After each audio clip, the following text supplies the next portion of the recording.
Bonjour tout le monde.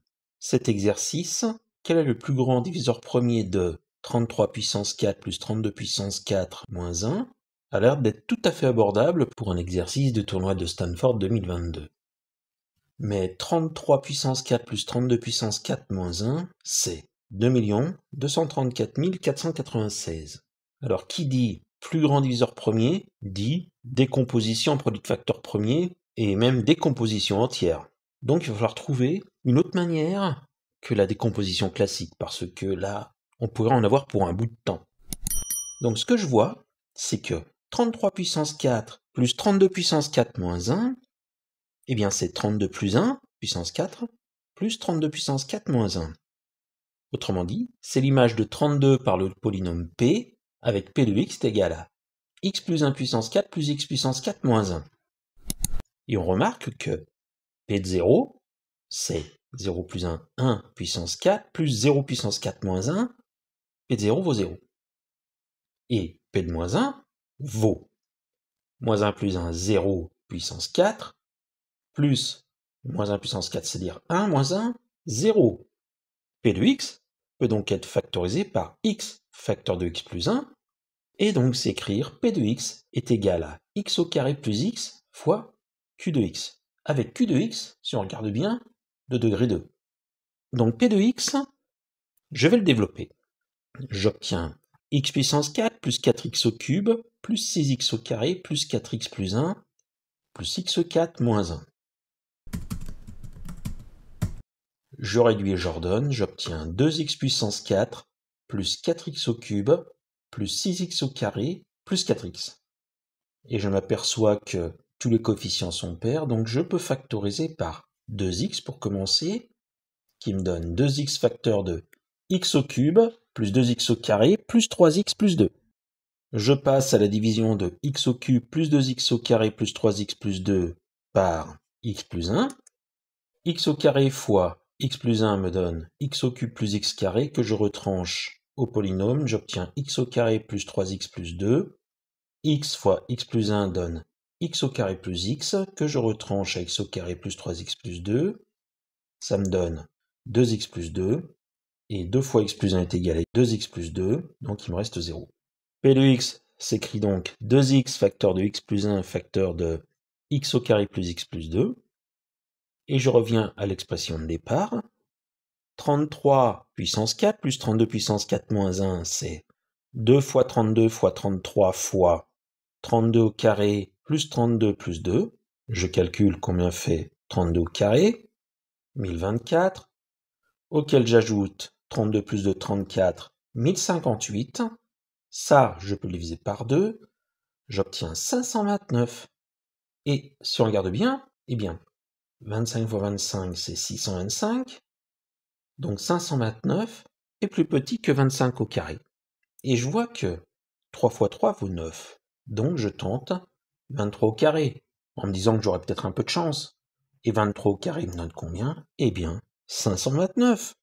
Finalement, 33 puissance 4 plus 32 puissance 4 moins 1 est égal à 2 puissance 7 fois 3 fois 11 fois 23 carré. Conclusion, le plus grand diviseur premier de 33 puissance 4 plus 32 puissance 4 moins 1 vaut 23. Et pour illustrer tout ceci, je vais utiliser Julia et créer une fonction que je vais appeler f, qui est ainsi construite. Je vais utiliser une liste que je vais appeler facteur, c'est-à-dire je vais arranger dans la liste l'ensemble des facteurs. Je vais commencer le décompte à i est égal à 2. Et tant que i au carré est plus petit ou égal à n, autrement dit i est inférieur ou égal à racine de n, eh bien, si le reste de la division euclidienne de n par i est différent de 0, autrement dit, n n'est pas divisible par i, dans ces cas-là, je passe au i suivant, c'est-à-dire que je vais tester le nombre d'après. Mais dans le cas contraire, c'est-à-dire si n est divisible par i, alors je vais diviser n par i et rentrer dans la liste le facteur i. Et je l'entre dans la liste en utilisant la commande push, donc pousser. Le point d'exclamation, c'est pour dire qu'on ajoute quelque chose dans la liste. Ensuite, une fois que tout ceci est terminé, étant donné que à la sortie du while, n est soit égal à 1, soit strictement plus grand que 1, eh bien, si n est strictement plus grand que 1, dans ce cas-là, j'ajoute à la liste le facteur n, et je demande à la fonction de retourner la liste des facteurs premiers.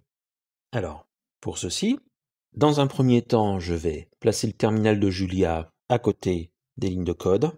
Je vais créer la variable a qui va valoir 33 puissance 4 plus 32 puissance 4 moins 1. Et je vais demander de calculer f de a. Et on voit bien apparaître la décomposition produit de facteur premier, 2 puissance 7 fois 3 fois 11 fois 23 au carré. Mais Julia est intéressante d'un autre point de vue. On peut utiliser ce qu'on appelle des opérateurs ternaires. Je crée donc une fonction g que je commence exactement de la même manière que f en créant une liste vide facteur. Et je commence à y est égal à 2. Mais dans la boucle while, eh bien je vais écrire tout sur une ligne. Dans cette ligne, le point d'interrogation signifie que je teste. Je teste si n%i différent de 0, c'est-à-dire le reste de la division euclidienne de n par i est différent de 0.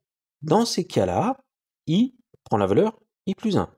Et autrement, ce qui équivaut else, n prend la valeur n divisé par i. Et je fais apparaître sur la même ligne l'instruction push facteur i, qui est la même que j'avais utilisée tout à l'heure pour remplir la liste. Une fois que je suis sorti de la boucle while, cette fois-ci j'utilise le if traditionnel parce que les opérateurs ternaires, il faut absolument un if, then et else. Et dans mon cas, je ne vais pas avoir besoin de else. Donc if n strictement plus grand que 1, push facteur n, et je demande de retourner facteur. Je lance la fonction g, je demande de calculer g de a, et j'obtiens exactement la même chose. Tout va bien? Avouez-le, ça valait le détour.